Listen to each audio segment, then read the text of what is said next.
kembali lagi bersama saya Khairunisa dalam program Here I Am. Pada episode kali ini kita akan ngobrol-ngobrol berkaitan dengan perusahaan fintech mungkin ya. Karena di sini nanti kita bakalan bisa tahu gimana sih cara mudah untuk beli pulsa atau bayar listrik. Nah, dengan aplikasi ini nanti kita akan ngobrol langsung bersama dengan narasumber kita kali ini, yaitu Mas Deta Alfrian Fajri MM. Beliau merupakan Chairman of Bank Beli dan juga merupakan dosen via Universitas Brawijaya. Kita sapa terlebih dahulu.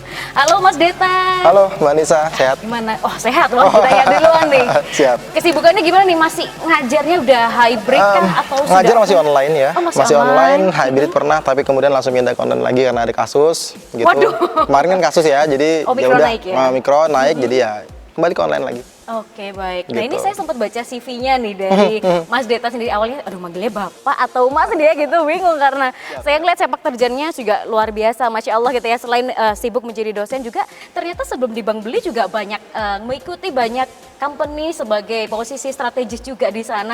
Apakah memang ini menjadi minatnya dari Mas Deta sendiri gitu? Dan kenapa selalu memilihnya financial and technology? Iya ya, karena saya berpikir kalau jadi dosen dan kemudian ngajarnya itu sekedar textbook gitu misalkan kurang insightful buat mahasiswa. Buat saya kayak gitu. Jadi the one and only things yang bisa saya lakuin untuk bisa deliver sesuatu yang sifatnya praktikal, sesuatu yang sifatnya up to date dari industri ya sendiri. Saya mencemplungkan diri ke industri untuk bisa mendeliver insight dari industri ke mahasiswa di dalam kelas. Gitu kira-kira. Jadi pengen kuliah lagi Mas. Di VIA, oke baik. Nah ini apakah sebelum di Bank Beli ada beberapa histori sebelumnya di beberapa startup juga yang berkaitan dengan financial and technology sebelum akhirnya menaruh hati gitu ya di Bank Beli sendiri, mungkin ceritakan secara singkat. Iya, jadi sebelum di Bank Beli saya juga sebenarnya senior investment manager di salah satu PE company, private equity company. Jadi orang mungkin taunya Saratoga yang punya Sandiaga Uno. Nah, jadi modelnya seperti itu, nggak punya produk tapi dia portfolio investasi di beberapa perusahaan gitu. Nah, saya selaku senior investment manager, kemudian ditempatkan waktu itu in charge di Click and Clean namanya. Jadi on demand home service gitu. Kita operate-nya di Jabodetabek, Bandung, Surabaya, Medan, Batam, sama Bali. Gitu. Nah, tapi per 8 Februari kemarin sudah sign untuk akuisisi dari Singapura. Jadi udah bebas. Nah, sekarang kemudian in charge di Bank Beli. Oke, kalau di Bank Beli sendiri mulai pegang jabatan ini sejak kapan dan kenapa akhirnya memilih I will get this opportunity gitu ya. Sejak awal tahun. Jadi udah mulai dekat gitu ya, ibarat kalau orang pacaran PDKT-nya apa segala macam gitu ya, udah mulai awal tahun. Karena saya ngelihat fintech industry itu luas banget gitu, nggak cuma di perbankan, nggak cuma di payment, tapi di banyak sektor gitu, termasuk UMKM. Makanya kemudian setelah saya masuk Bank Beli, kita fokuskan untuk bisa provide service untuk bisnisnya UMKM gitu. Sebenarnya gitu. Saya tuh sempat ngipo-ngipoin lah ya buka Instagramnya Bank Beli dan sebagainya ini mirip dengan beberapa aplikasi yang mungkin sudah marak juga gitu ya. Betul. Nah yang bikin penasaran apa yang bikin ini beda dengan yang lain? Oke, jadi kalau Bank Beli ini pertama kita adalah payment system ya, jadi bisa untuk bayar pulsa, bayar PPOB dan seterusnya gitu. Sehingga memang kemudian karena kita murah, orang di luarnya bisa pakai ini sebagai grosir. Gitu, grosir pulsa gitu. Jadi kalau misalkan Mbak Nisa mau beli di platform lain, misalkan di OVO atau dimanapun, bisa banget gitu. Di Bank Beli juga bisa, cuma bedanya ada di harganya. Karena kalau kita harga grosir, kalau di sana harganya harga end user, bahasa harga end user, sehingga ya jelas harganya jauh lebih tinggi gitu. Nah, jadi yang pertama kita adalah harganya harga grosir untuk PPOB, pulsa dan pembayaran utilities. Utilities itu kayak air, PDAM, kemudian listrik dan seterusnya. Itu servis pertamanya. Ada servis kedua, ketiga, keempat, dan kelima gitu ya. Jadi servis-servis itu tidak hanya untuk pembayaran aja, tapi kita juga ada API, ada payment gateway, kemudian ada POS untuk UMKM, point of sales gitu, yang kemudian bisa digunakan oleh UMKM untuk bisa meleverage proses bisnisnya mereka. gitu. Jadi dilihat di awal mungkin cuma kayak beli pulsa doang, kayaknya beli voucher doang gitu kan. Tapi sebenarnya di belakang itu kita ada open API, ada payment gateway gitu. Kayak gitu gitulah kira-kira. Oke. Nah, kalau bahasa yang mudah dipahami pemirsa Oke, gitu ya, oke, karena oke, kan yang menonton ini juga pasti macam-macam Oke, gitu ya Pak oke. ya. Apa sih yang mudah dipahami mereka ketika pertama kali aku mau download nih di Play Store, di App Oke. Store seperti itu, kegunaan yang pasti akan digunakan sehari-hari apa nih? Oke. Ya tadi itu ya. Oke, yang pertama teman-teman bisa beli pulsa atau bayar utilities, air dan listrik dan seterusnya lebih murah daripada platform lain. Oke. Karena kita adalah harga grosir. I see. Yang pertama, service kita yang pertama itu. Service yang kedua karena kita juga ada open API, itu berarti kita juga kalau teman-teman punya startup atau punya bisnis, misalnya Mbak Nisa punya bisnis, kemudian punya website atau punya aplikasi yang kemudian memungkinkan usernya Mbak Nisa langsung belanja di situ, langsung bayar. Nah, kita menyediakan payment sistemnya juga. Jadi berarti kalau misalkan usernya Mbak Nisa mau beli baju atau mau beli jilbab gitu di websitenya, kemudian mau pilih pembayarannya GoPay, apa OVO atau transfer bank. Nah, kita menjadi gateway untuk itu. Jadi nggak usah kerjasama sama OVO, kerjasama sama GoPay, nggak usah kerjasama sama bank, udah sama bank beli aja. Nah, kita menyediakan halaman itu langsung bisa usernya langsung bisa bayar di website itu kemanapun. Gitu. Itu namanya payment. Oke, Gitu. saya sempat Integrasi kepoin juga gitu di ya. Instagramnya ada akun yang biasa nih yang basic sama yang premium. Oh ya, betul. Apa bedanya ini? Oh ya, jadi kalau akun biasa, teman-teman ya udah beli seperti biasa aja. Maksudnya beli seperti biasa, beli pulsa, voucher dan seterusnya. Tapi kalau premium, teman-teman itu sudah semacam kayak counter yang ada track record mutasinya, ada bisa dapat kode referral. Jadi kalau masih belum premium, nggak dapat kode referral. Dari kode referral itu, kalau saya, kode referral saya dipakai sama Mbak Nisa, Mbak Nisa transaksi, saya dapat poin. Wih, Gitu. asik. Jadi kalau teman-teman bilang ini kayak MLM ya Mas ya? Enggak juga sebenarnya. Kalau MLM kan dia piramida. Kalau ini nggak piramida. Jadi kalau kode referral saya, karena saya sudah premium ya, dipakai sama Mbak Nisa, dipakai sama Mas Goldi, dipakai sama teman-teman gitu. Misalkan transaksi yang teman-teman lakukan, saya dapatkan poinnya dan poin bisa di-redeem ke rupiah dan rupiah bisa transfer ke OVO, saya bisa pakai ke GoPay juga, bisa untuk apa aja gitu. Ibaratnya passive income ya. Jadi Asik ya, ternyata. jadi ya teman-teman transaksi saya juga dapat untungnya gitu kalau pakai kode referral saya. Wah, seru banget nih pemirsa ya kalau kita ngobrol lebih jauh soal Bank Beli ini. Mungkin teman-teman pengen langsung download dan mungkin ada yang penasaran juga. Kok baru dengar sekarang? Sejak kapan sih ada Bank Beli ini? Nanti kita ngobrol di segmen berikutnya tetap di program Here I Am.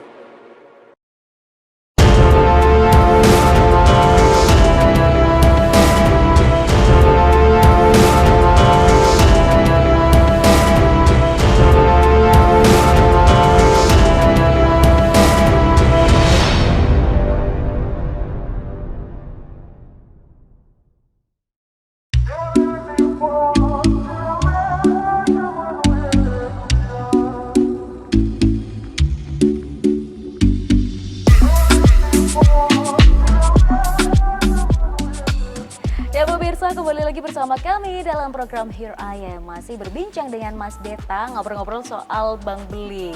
Nah, tadi kita belum sempat ngobrol nih mengenai bagaimana sih sejarah awal Bank Beli ini muncul. Karena sebenarnya kalau kita lihat kompetitornya sudah luar biasa banyak, bahkan jauh sebelum mungkin Bank Beli berdiri sudah ada. Nah, sejak kapan berdiri dan apa sih alasannya akhirnya oke tetap pede untuk berdiri walaupun dengan kompetitor yang sudah luar biasa. Iya, salah satu founder kami Mas Deki namanya dulu ya, dan sekarang masih jadi CEO.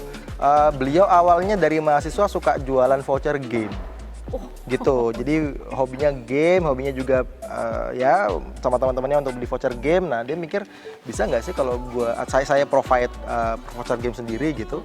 Ternyata bisa gitu, ngubungin provider bisa. Akhirnya dia bikin satu platform sendiri. Nah, akhirnya jalan bisnis sampai sekarang. Gitu. Awalnya hobi sih sebenarnya. Hobi, berarti kalau awalnya target marketnya berarti ya mahasiswa. Iya, mahasiswa, anak-anak, makanya harganya murah kan, dimurahin kayak gitu. Jadi memang awalnya ya dari sana. Tapi setelah berkembang, apakah target marketnya akhirnya meluas dengan usia yang Udah pasti. range-nya lebih besar? Berapa nih kalau sekarang kalau disebut? Kalau bicara persona, kita personanya kalau dari umur ya, agak luas kalau umur. Tapi kalau persona dari perspektif dari sisi karakteristik user itu sangat spesifik. Berapa tuh? Jadi kita UMKM-nya itu untuk counter, untuk warung, untuk toko kelontong, yang dia size-nya memang size mikro atau ultra mikro. Nah gitu. Jadi bukan dalam perspektif ini umurnya berapa, tapi dari perspektif dia ini bisnisnya di size-nya apa gitu. Nah, size-nya yang kami sasar adalah mikro dan ultra mikro gitu. Kalau yang saya tangkap ini lebih ke arah dipakai pebisnis daripada Iya, end iya. user ini sendiri Sebenarnya gitu ya, begitu. jatuhnya seperti Gitu. itu. Karena kalau untuk end user, there are a lot of platform out there yang sudah ngerjain Iya, itu sebenarnya kompetitor kan. yang sudah Kompetitor mapan banyak gitu ya Kita coba secara untuk branding bikin juga. satu masuk ke industri yang masih blue ocean lah kira-kira kayak gitu. I see. Ini berarti sejak kapan berdirinya? 2019 Agustus. Masih baru berarti ya? Baru banget, tapi alhamdulillah sekarang sudah 15.000 downloaders. Oh. Kemudian premium account-nya sudah 500 lebih juga. Alhamdulillah. Ini menarik nih, di tengah banyaknya persaingan, strategi apa nih yang dipakai akhirnya bisa tetap masuk nih di dalam persaingan dan akhirnya orang-orang tetap mau untuk download dan menggunakan apps ini. Iya, makanya karena financial sektor itu kan luas banget Mbak ya. Mulai dari yang Terra Luna kripto kemarin yang anjlok 90% sampai yang kemudian UMKM juga butuh financial teknologi gitu.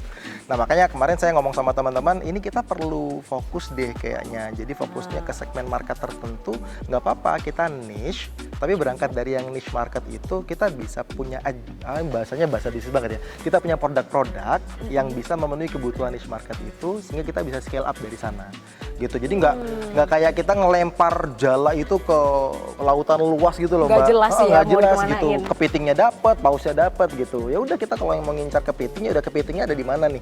Kita jalannya kita set up jalannya itu jalan yang bisa nangkap kepiting, kita set up jalannya yang nggak bisa kepotong sama ya capita kepiting gitu.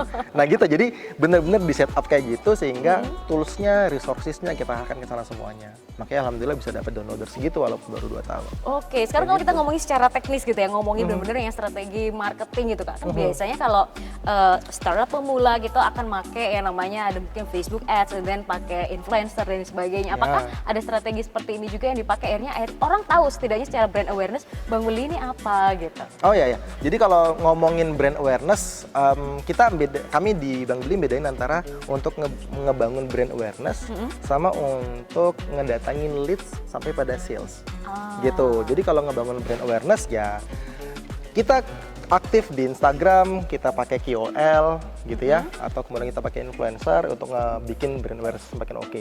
Tapi kalau untuk ke sales, teman-teman sales kita nih atau merchant acquisition kita itu harus fokus pada siapa sih toko kelontong, siapa sih counter atau warung yang mereka mau sasar gitu. Jadi brand awareness sama sales itu the way we approach keduanya itu beda memang gitu. Strateginya beda, timnya beda juga. Timnya juga beda gitu.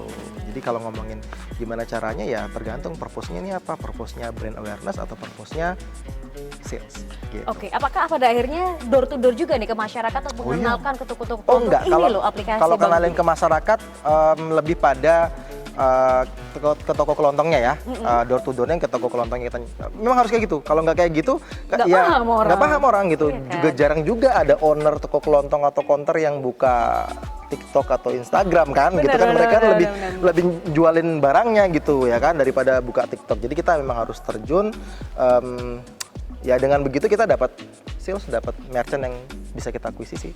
Oke, berarti benar-benar ngajarin secara verbal produk knowledge-nya ini seperti apa, paham? Exactly. Akhirnya jualan di situ. Exactly.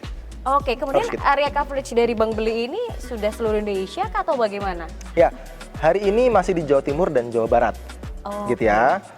Tapi mulai di kuartal kedua ini kita sudah langsung menyebar ke seluruh wilayah Indonesia. Hari ini yang di Makassar juga ada, di Sumatera, di Palembang juga sudah ada. Gitu. Berarti timnya udah gede banget ini ya? Iya, mungkin mereka suka karena kita 100% WFA kali ya. Karena kan serius? nggak perlu ada kantor kan sebenarnya. Baru mau nanya kantornya di mana? Nggak perlu ada kantor yang harus mereka tetap gitu, nggak perlu gitu. Ya oke. udah. Yang penting saya cenderung untuk output oriented gitu. Jadi kalau memang mereka ada outputnya ya untuk apa ada kantornya dan kantor itu kan apa ya, capex atau capital expenditure yang cukup tinggi. Jadi kita nggak perlu terlalu tinggi di awal saya rasa. Oke, dan yang menarik saya lihat juga di Instagram ada program yang namanya internship gitu ya. Oh iya ya. Wah, ada end user, front end apa Iya, macam-macam iya. ya gitu. Ini emang sengaja dibuat untuk suatu hal seperti apa sih? Karena saya lihat animonya cukup positif sampai ada batch Iya, ketiga ya kalau betul, nggak salah. betul. Kemarin daftar ratusan, tapi yang kita terima baru cuma 40-an gitu. Ya karena gini, satu sisi teman-teman mahasiswa itu pasti butuh ya untuk bisa interact semudah mungkin umur semester mereka untuk interaksi dengan industri, mereka butuh. Sisi lain kami di Bank Beli butuh dalam arti kita ingin menjaga dalam tanda kutip kewarasan kita dalam bekerja gitu sehingga tetap agile gitu ya. Kalau dengan anak muda kan kita agile ya, kerja dengan anak muda kan agile, lincah, terus juga fun gitu. Nah, kita butuh itu juga sih sebenarnya gitu. Oke, wah mungkin kita bakal ngobrol lebih lanjut yang berkaitan dengan internship ini karena penonton kita juga pasti banyak mahasiswa Universitas Brawijaya juga. Kira-kira syaratnya seperti apa? Kemudian apa aja pos-pos yang dibuka nih ya, ibaratnya role apa aja? Nanti kita ngobrol di segmen berikutnya. Jangan kemana-mana, di program Here I Am.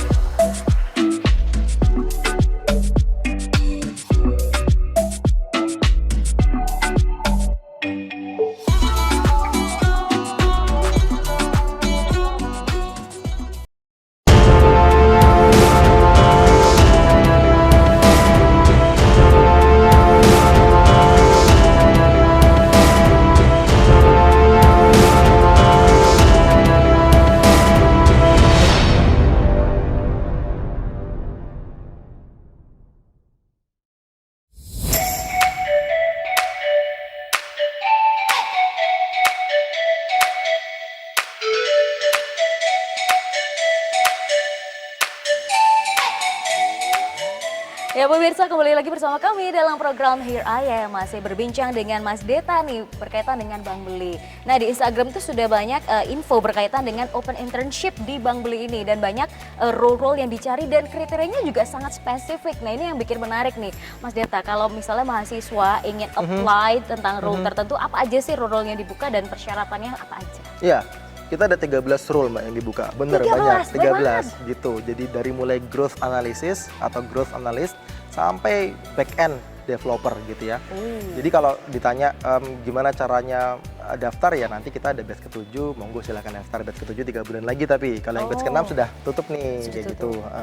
Terus kemudian cara punya skill apa ya, karena 13 posisi ya skillsnya macam-macam ya. Sesuai gitu. role-nya masing-masing. Rules karena roles di people management sama roles di social media analyst atau social media specialist Beda. itu totally different gitu, beda banget. Gitu kira-kira. Tapi kalau persyaratan umum apakah ini dibuka dari jenjang usia berapapun atau biasanya hanya mahasiswa aja nih yang boleh apply? Khususnya mahasiswa gitu. Khususnya mahasiswa, tapi kalau yang jenjang yang di atas itu atau bahkan di bawah itu kita juga open untuk itu kok. Ada anak SMK juga masih udah masuk juga di batch ke-6 ini. Berarti yang lebih dilihat adalah skill yang mumpuni untuk masuk di role itu daripada misalnya background pendidikannya. Itu poinnya. Gitu. Berarti kesempatan terbuka luas ini ya untuk Luas para banget. pemirsa khususnya para mahasiswa yang kepo banget Bank Beli ini dan juga bisa mungkin growth bersama-sama gitu ya di platform ini. Siapa tahu kalian adalah orang yang dicari. Nanti follow aja Instagramnya apa Mas? Bankbeli.id. Bankbeli.id, di follow aja ya ke sana. Nah, sekarang kalau kita ngomongin soal isu terkini dari kita kemarin 4.0 sekarang udah masuk ke era society 5.0 gitu ya, dan Bank Beli ini masuk ke dalam industri fintech gitu ya, seperti itu. Nah, ini kira-kira ke depannya akan seperti apa sih industri ini? Akan terus merajalela kah atau akan tergantikan dengan yang lain atau bagaimana dalam perspektifnya Mas Deta? Iya. Indikator yang paling sederhana adalah sekarang bank konvensional sudah mulai mengurangi karyawannya di frontliner gitu ya, untuk frontlinernya. Sehingga karena apa? Karena frontliner itu fungsinya sudah digantikan dari fitur-fitur yang ada di dalam apps gitu. Sesimpel itu sebenarnya kalau kita mau ngelihat kasat matanya ya gitu. Tapi kalau untuk yang lebih wow nanti seperti apa, saya yakin apa yang ditemukan manusia dalam 100 tahun terakhir itu sudah bisa ditemukan dalam 20 tahun terakhir. Maksudnya lebih cepat penemuannya. Jadi ya saya yakin ke depan orang jauh lebih terhubung, lebih banyak terhubung, dan untuk financial technology saya rasa juga orang jauh semakin bisa menerima tidak hanya cardless, tapi juga udah cashless, bahkan udah nggak perlu, udah uang hanya sekedar nominal yang ada di dalam aplikasi kita aja gitu. Jadi kalau ngomongin financial technology, saya rasa sekarang perkembangan cukup signifikan, cukup masif gitu, dan harapannya teman-teman juga nggak ketinggalan gitu dengan isu ini. Meskipun kemudian bukan bergerak di bidang atau di industri itu gitu misalnya ya, tapi perlu catch up juga untuk tahu gitu, karena yang namanya uang kan ya pasti semua orang akan punya kebutuhan dengan itu. Betul. Gitu. Nah sekarang kalau kita ngomongin dari sisi SDM-nya gitu ya, kira-kira skill apa sih yang sebenarnya dibutuhkan untuk beberapa tahun ke depan dari para mahasiswa tentunya, selain belajar di bangku perkuliahan sendiri yang kita belajar secara textbook, kalau kita mau masuk ke industri yang beneran ya, contohnya seperti Bang Billy, skill apa sih yang harus mereka punyai juga? Oke, saya lebih menitik beratkan pada literasi dulu, literasi digital dan literasi finansial. Gitu. Jadi kebanyakan kita misalkan Mbak Nisa yang dari komunikasi gitu kan, mungkin belajar finansialnya juga nggak banyak gitu kan ya, nggak banyak, pasti kan komunikasi kan untuk belajar finansial beda banget gitu kan. Untuk teman-teman di pertanian juga saya rasa belajar juga finansial juga nggak banyak belajarnya, dan wajar karena memang jurusannya pertanian gitu. Tapi setidaknya kalau kita ngomong udah terjun di industri, yang perlu banget untuk bisa dipelajari atau dipahami mungkin literasi digital dan literasi finansial ya. Gitu, jadi biar nggak gaptek banget gitu, karena kalau kata Mas Menteri kayaknya sekarang coding itu bukan hanya sekedar skills yang dimiliki sama developer gitu, seharusnya setiap kita bisa coding sederhana, even coding di Excel ya, coding Excel sama dengan sum itu kan juga sebenarnya coding sederhana sebenarnya kan. Gitu. Kira-kira gitu nih Mbak, jadi literasinya adalah literasi finansial dan literasi digital. Oke, I see. Kalau untuk inovasi dari Bang Beli yang akan dilaksanakan di dalam tahun ini mungkin sampai 5 tahun ke depan, apa sih yang akan dikerjakan Bang Beli ke depannya? Oh, inovasinya mungkin saya kasih gambaran general ya, karena pasti dapurnya Bang Beli kan, kan anak kayak Mas kok di spill sih gitu. Mungkin lebih general, jadi karena hari ini UMKM kita itu cukup besar jumlahnya, 90% bahkan sampai 95% di seluruh Indonesia, maka kita sedang membangun services atau fitur yang bisa membantu teman-teman di UMKM untuk menjalankan bisnisnya jauh lebih profitable, jauh lebih scalable, jauh lebih sustainable. Kira-kira gitu, poinnya di situ. Oke, semoga pemirsa bisa memahami ya. Nah, kemudian selama proses untuk mendirikan Bang Beli sampai sekarang sudah jalan hampir 3 tahun, apakah ada suatu hal yang suka dukanya atau yang benar-benar selalu diingat nih sama Mas Deta dan tim juga? Pasti. Jadi ada salah satu duka ya. Kalau sukanya mungkin kita dukanya dalam banget ngomongnya. Kita dapat hibah dari BI, kita dapat hibah dari Badan Riset Inovasi Nasional gitu. Kita dapat hibah banyak, kompetisi juga menang di beberapa tempat gitu. Ya itu sukanya gitu. Tapi kalau dukanya ini yang jadi pelajaran penting, karena kita belajar banget dari sesuatu yang salah dari yang kita lakukan sebelumnya. Kita pernah ada bug gitu, dan ini kalau udah ngomongin finansial itu udah kan gini, kalau bug di teman-teman di aplikasinya pertanian atau aplikasinya komunikasi misalnya atau aplikasi video, itu kan bugnya mungkin videonya ngeblur atau videonya apa gitu ya. Nah kalau di finansial agak-agak krusial Mbak. Kenapa? Karena bisa jadi bugnya itu ngubah nol. Tau nggak? Jadi yang tadinya 10.000 bisa jadi karena dia bug nolnya jadi bukan 4 tapi 10 atau 4 atau 6 gitu. Nah karena ada bug itu kita kemarin rugi hampir 50 juta di kuartal keempat 2021. Kenapa? Karena kita ada bug yang gini, kalau Mbak Nisa, ya Mbak Nisa beli pulsa 100.000, kemudian gagal, saldonya Mbak Nisa di walletnya Bang Beli seharusnya kembali 100.000 lagi kan? Karena gagal tuh, kan prosesnya gagal, jadi kembali tetap 100.000. Karena ada bug, kembalinya bukan 100.000, tapi 1 juta. Wah, tapi 1 juta itu bisa dibelikan pulsa lagi, bisa dibayar listrik apa segala macam. Nah, kita bugnya ada di situ. Nah, itu kita benar-benar security-nya. Akhirnya dari sana security system kita jadi semakin berlapis. Akhirnya kita dapat lisensi dari Kementerian Kominfo. Akhirnya sudah dapat sertifikasi dari Kominfo. Wah, gitu kira-kira. Saya belajar dari kesalahan untuk bisa menjadi yang lebih baik tentunya. Betul. Terima kasih banyak Mas Deta sudah sharing hari ini, keren banget. Semoga ini juga jadi pembelajaran yang berharga untuk mahasiswa maupun anak muda gitu ya, seperti kita. Untuk terus berinovasi atau mungkin ada yang mau melakukan wirausaha juga. Dan kita masih akan ngobrol-ngobrol di episode-episode berikutnya dengan suatu hal yang tentunya menarik. Dan saya Khairunisa beserta seluruh kru mohon pamit undur diri. Terima kasih atas kebersamaan Anda dan sampai jumpa.